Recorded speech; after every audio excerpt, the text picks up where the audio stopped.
ಇವತ್ತು ರಾಗಿ ಹಿಟ್ಟಿಂದ ತುಂಬಾ ರುಚಿಯಾಗಿರುವಂಥ ಚಕ್ಕುಲಿ ರೆಸಿಪಿ ತೋರಿಸ್ತಾ ಇದ್ದೀನಿ. ಹಬ್ಬಕ್ಕೆ ನೀವು ಖಂಡಿತವಾಗಿ ಟ್ರೈ ಮಾಡಿ ನೋಡಿ, ತುಂಬ ಸುಲಭವಾಗಿ ಮಾಡ್ಕೋಬೋದು. ಎಲ್ರಿಗೂ ನಮಸ್ತೆ, ನಾನು ಸುಪ್ರೀತಾ ಶೆಟ್ಟಿ. ವೆಲ್ಕಮ್ ಟು ಸ್ವಾದ. ಮೊದಲಿಗೆ ನಾನಿಲ್ಲಿ 1 ಕಪ್ಪಷ್ಟು ರಾಗಿ ಹಿಟ್ಟು, ನಂತರ 1 ಕಪ್ಪಷ್ಟು ಅಕ್ಕಿ ಹಿಟ್ಟು, ನಂತರ 1/4 ಕಪ್ಪಷ್ಟು ಕಡಲೆ ಹಿಟ್ಟನ್ನು ಜರಡಿ ಇಟ್ಕೊಳ್ತಾ ಇದ್ದೀನಿ.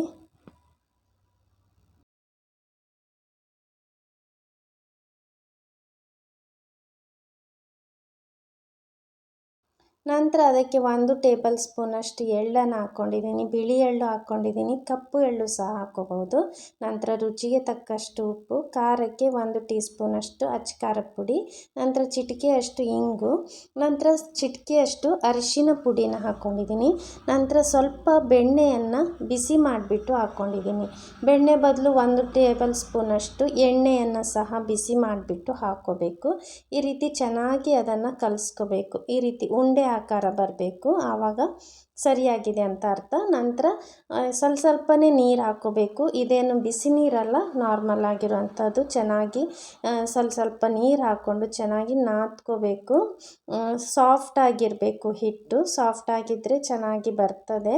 ನೋಡಿ, ಜಾಸ್ತಿ ಗಟ್ಟಿಯಾಗಿ ಕಲಿಸ್ಕೋಬೇಡಿ.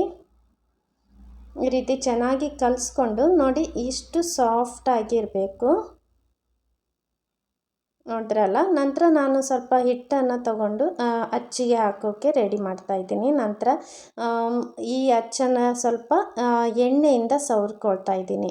ನಂತರ ಹಿಟ್ಟನ್ನು ಹಾಕ್ಕೊಂಡು ನಿಮಗೆ ಯಾವ ರೀತಿ ಶೇಪ್ ಬೇಕೋ ಆ ರೀತಿ ಮಾಡ್ಕೋಬೋದು. ನಾನು ಪ್ಲೇಟಿಗೆ ಮಾಡ್ಕೊಳ್ತಾ ಇದ್ದೀನಿ. ಡೈರೆಕ್ಟಾಗಿ ಎಣ್ಣೆಗೂ ಸಹ ಮಾಡ್ಕೋಬೋದು. ಈ ರೀತಿ ಸಾಫ್ಟಾಗಿ ನಾವು ಕಲಸಿರೋದ್ರಿಂದ ತುಂಬ ಸುಲಭವಾಗಿ ಈ ರೀತಿ ಮಾಡ್ಕೋಬಹುದು. ಕೆಲವೊಂದು ಅಚ್ಚಲ್ಲಿ ಅಷ್ಟು ಸುಲಭವಾಗಿ ಬರಲ್ಲ, ಅದಕ್ಕೆ ಹಿಟ್ಟು ಸಾಫ್ಟ್ ಆಗಿದ್ರೆ ಚೆನ್ನಾಗಿ ಬರುತ್ತೆ. ಎಣ್ಣೆಯನ್ನು ನಾನು ಮೀಡಿಯಮ್ ಫ್ಲೇಮಲ್ಲಿ ಬಿಸಿ ಮಾಡಿ ಇಟ್ಕೊಂಡಿದ್ದೀನಿ. ನಂತರ ಚಕ್ಕುಲಿಯನ್ನು ಮಾಡಿಟ್ಟದನ್ನು ಹಾಕಿಬಿಟ್ಟು ಕರಿಬೇಕು.